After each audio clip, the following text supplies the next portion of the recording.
When I was kind of younger, I was a Christian. I'm still a Christian, but with a different view.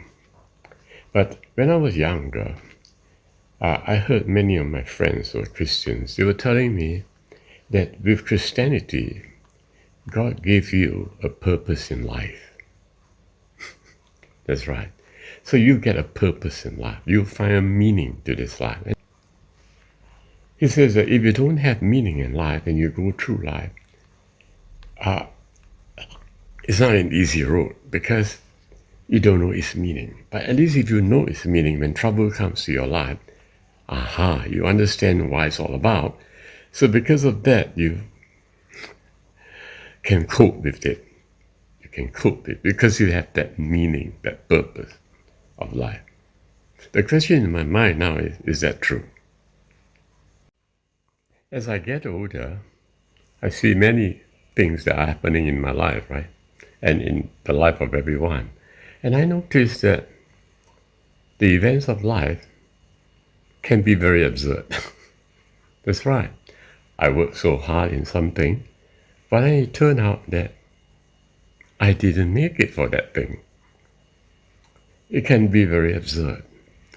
And of course, I use God to help me out in that dilemma. I couldn't understand why it's happening. So I have to reason out and say to myself, well, I think it's God's will for me that I didn't succeed there. So again and again in my life, I noticed that I've been using this idea that's coming through my brain to give an explanation for the world in which I lived in. And some events are very good for me, but some are not. And it's becoming very tiring to do so. Why? Because you're forever using thoughts to manipulate and comfort yourself. It doesn't make sense to me at all. What is life all about? And friends, I am an accountant, and I'm still an accountant. And what is my goal in life? What's the purpose of my life? I've often thought to myself that perhaps God gave me a career in my life, and which is to be an accountant, to authenticate what is true and fair. And another thought came into my life, and it says, it must be to make money, because being an accountant, I find it so much easier for my life to make money. And as a result of it, I make money. So is that my purpose in life? So, you see, notice very interestingly, right? When things favor me, I will say that it is my purpose in life. And when things don't favor me, I say that it's not my purpose in life. This is nuts, And then a tragedy struck into my life when my father passed away.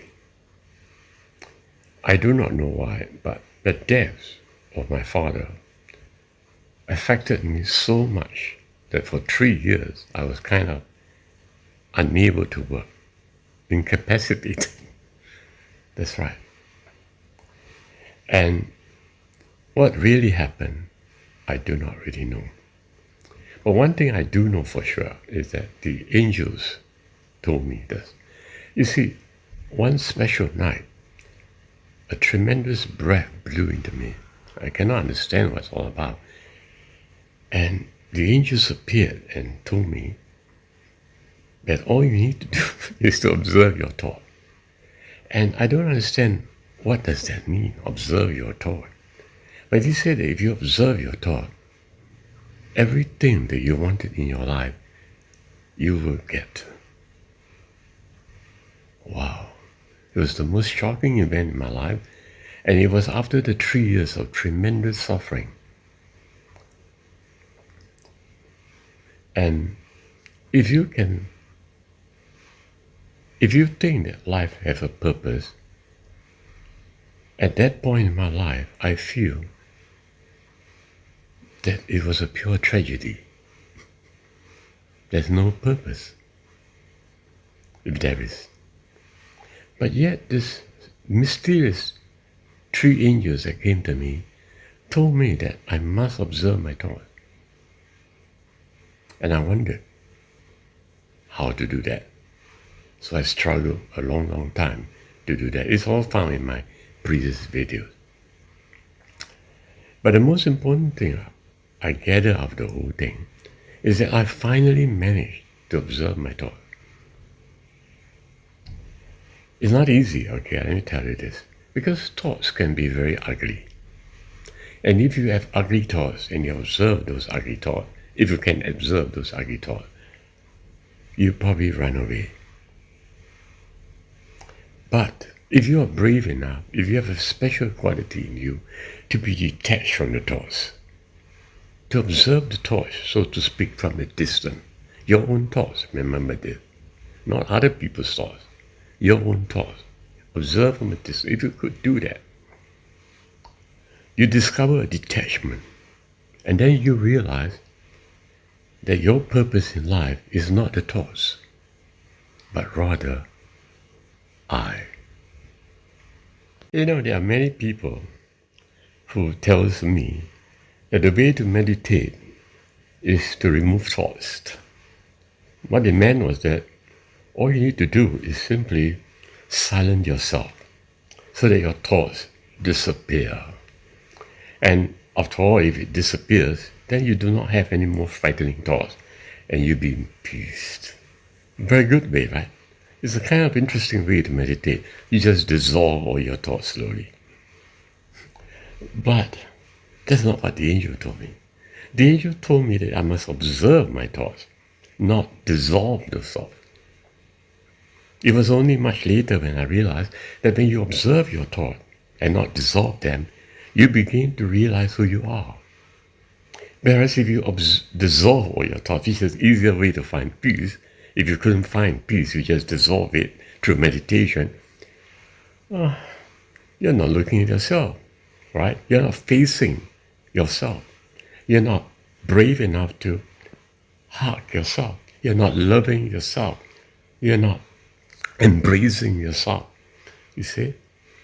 When you meditate, and instead of observing your own thought, you actually observe another thought. For example, some of the gurus were to tell me, imagine myself looking at the sea view.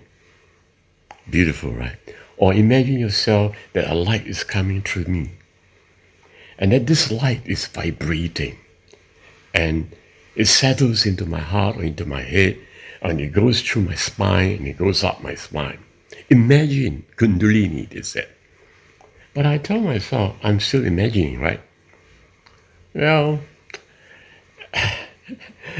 so I'm not in that kind of meditation, because by doing that, I'm denying who I am. By simply observing that I'm becoming a better person because of that light that is coming over me, I'm denying who I am. I'm not embracing myself.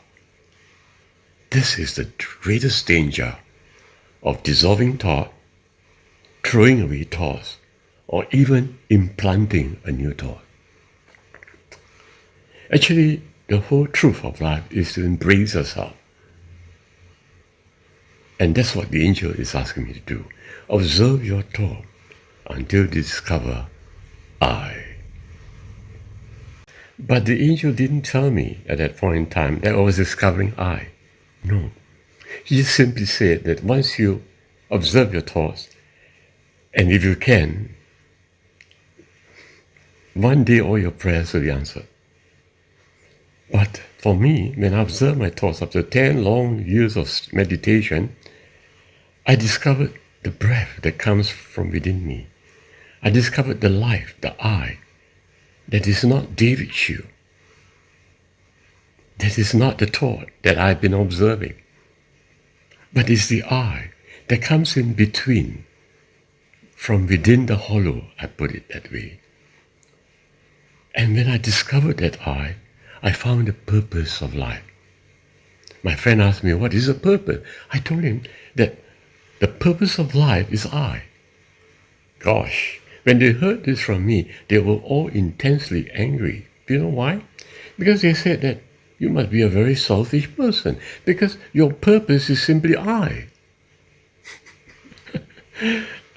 I didn't know how to answer them, but in the latter years, I began to realize me is everything that you are.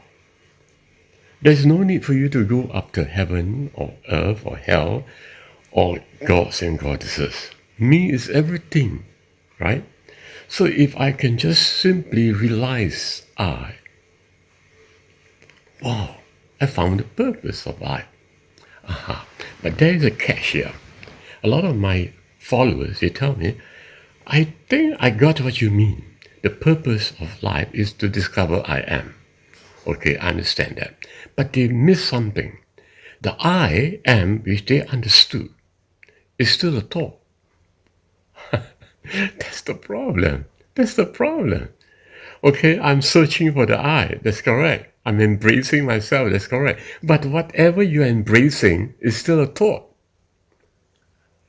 This is the most strangest of all and the hardest point to hit you. You have to enter the hollow. You must follow my video. It's too difficult to comprehend here. You must enter the hollow. That's the point. You must be the breath yourself.